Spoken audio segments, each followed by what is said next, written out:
जय श्री राम। बृहस्पतिवार का दिन भगवान विष्णु को समर्पित है। कहते हैं कि जो व्यक्ति हर गुरुवार भगवान विष्णु की पूजा करता है और गुरुवार की कथा सुनता है, गुरु बृहस्पति की और भगवान विष्णु की कृपा से उनकी सभी परेशानियां दूर हो जाती हैं।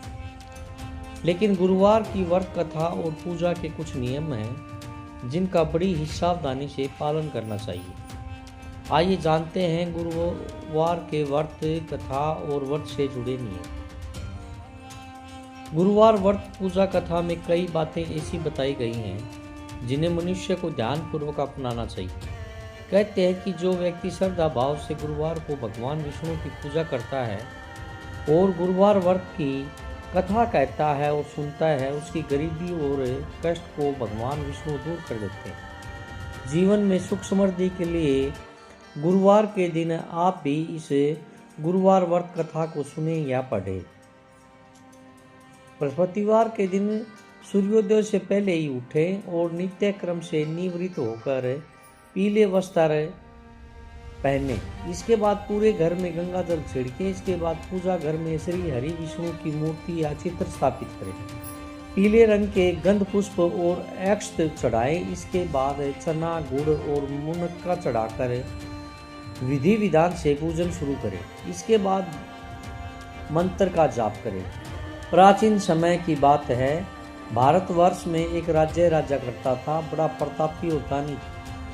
वह नित्य गरीबों और ब्राह्मणों की सेवा सहायता करता था। वह प्रतिदिन मंदिर में भगवान के दर्शन करने जाता था, लेकिन यह बात उसकी रानी को अच्छी नहीं लगती थी। वह न पूजन करती थी और न ही दान करने में उसका मन लगता था। एक दिन राजा शिकार खेलने वन को गए हुए थे तो रानी और दासी महल में अकेली थी। उसी समय बृहस्पति देव साधु वेश में राजा के महल में भिक्षा के लिए गए और भिक्षा मांगी तो रानी ने भिक्षा देने से मना कर दिया। रानी ने कहा कि हे साधु महाराज, मैं तो दान पुण्य से तंग आ गई हूँ। इस कार्य के लिए मेरे पति देव ही बहुत है। अब आप ऐसी कृपा करें कि सारा धन नष्ट हो जाए तथा मैं आराम से रह सकूं। साधु ने कहा, देवी तुम तो बड़ी अजीब हो। धन और संतान से कौन दुखी होता है? इसकी तो सभी कामना करते हैं। पापी भी पुत्र और धन की इच्छा करते हैं। अगर तुम्हारे पास अधिक धन है तो भूखे मनुष्यों को भोजन कराओ, प्याऊ लगवाओ, ब्राह्मणों को दान दो, कुआं, तालाब, बावड़ी, बाग बगीचे आदि का निर्माण कराओ, मंदिर, पाठशाला, धर्मशाला बनवाकर दान दो, निर्धनों की कुंवारी कन्याओं का विवाह करवाओ, साथ ही यज्ञ आदि कर्म करो और अपने धन को शुभ कार्यों में खर्च करो। ऐसे करने से तुम्हारा नाम परलोक में सार्थक होगा एवं स्वर्ग की प्राप्ति होगी।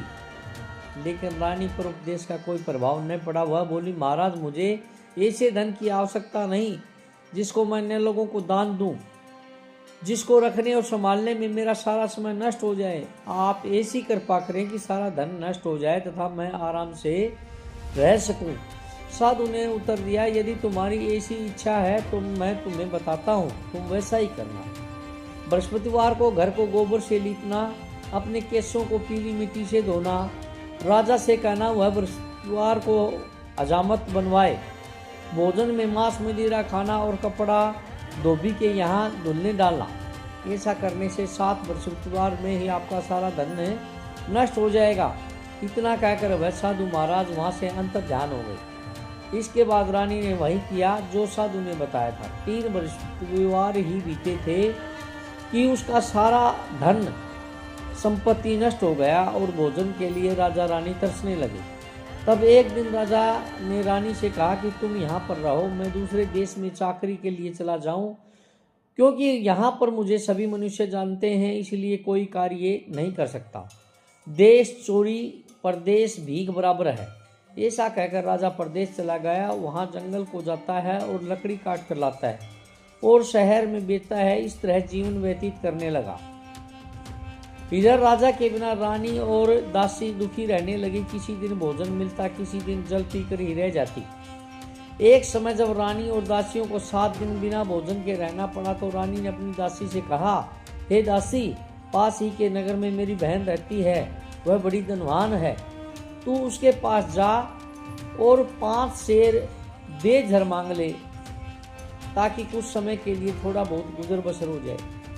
दासी रानी की बहन के पास गई। उस दिन बृहस्पतिवार था।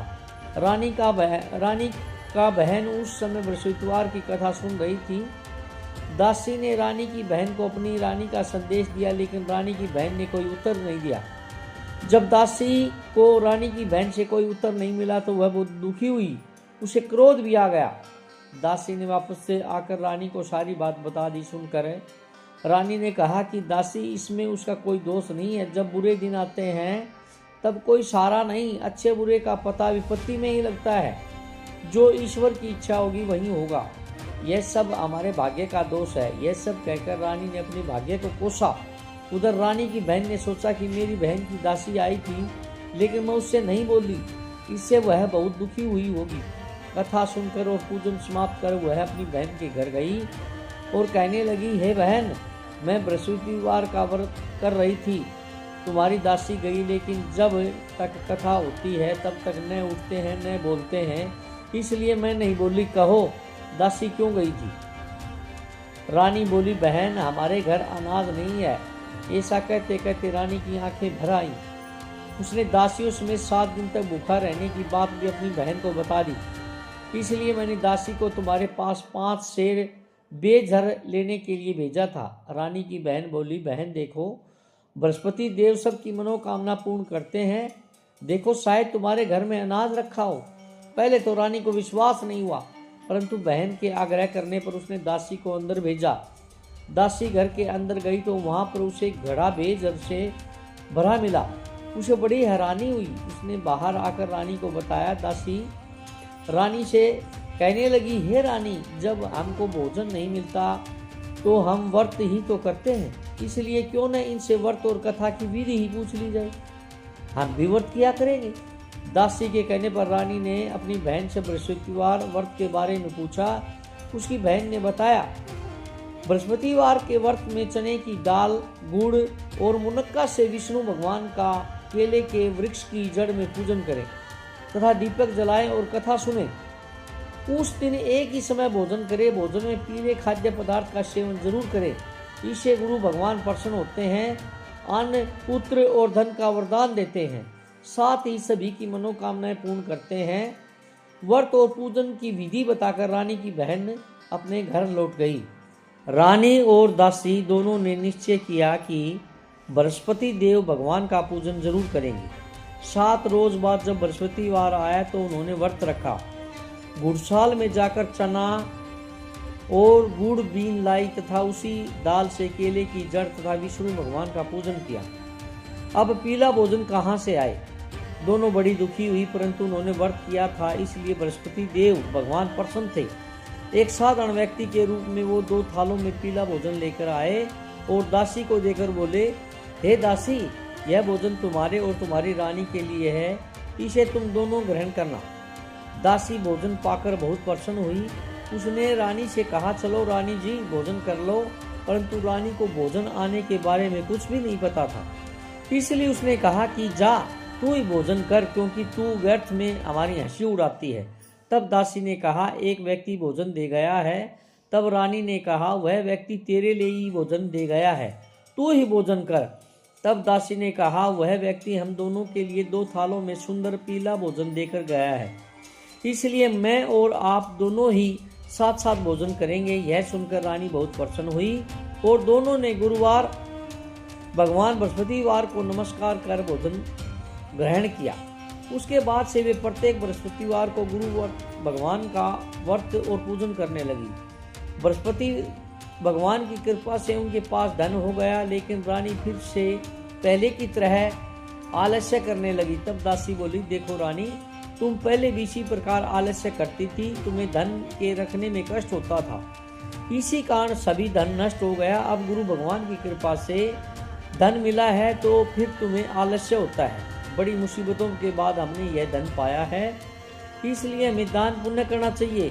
अब तुम भूखे मनुष्यों को भोजन कराओ, प्याऊ लगवाओ, ब्राह्मणों को दान दो, कुआं, तालाब, बावड़ी और बाग बगीचे आदि का निर्माण कराओ, मंदिर, पाठशाला और धर्मशाला बनवाकर दान दो।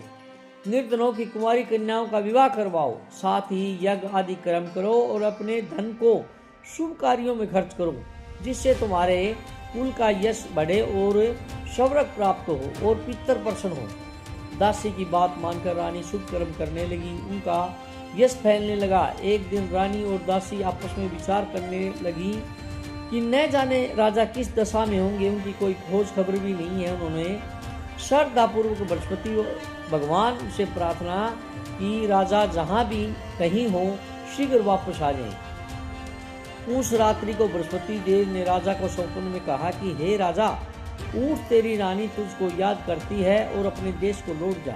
राजा प्रातःकाल उठा और जंगल से लकड़ी काटने के लिए जंगल की ओर चल पड़ा। जंगल से गुजरते हुए विचार करने लगा कि रानी की गलती से उसे कितने दुख भोगने पड़े।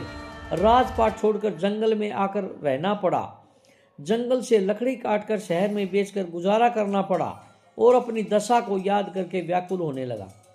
उसी समय राजा के पास बृहस्पति देव साधु के वेश में आकर बोले, हे लकड़हारे, तुम इस सुनसान जंगल में किस चिंता में बैठे हो, मुझे बतलाओ। यह सुन राजा के नेत्रों से जल भर आया। साधु की वंदना कर राजा ने अपनी संपूर्ण कहानी सुना दी। महात्मा दयालु होते हैं, वे राजा से बोले, हे राजा, तुम्हारी पत्नी ने बृहस्पति देव के प्रति अपराध किया था, जिसके कारण तुम्हारी यह दशा हुई। अब तुम चिंता मत करो, भगवान तुम्हें पहले से अधिक धन देंगे। देखो, तुम्हारी पत्नी ने बृहस्पतिवार का व्रत शुरू कर दिया है।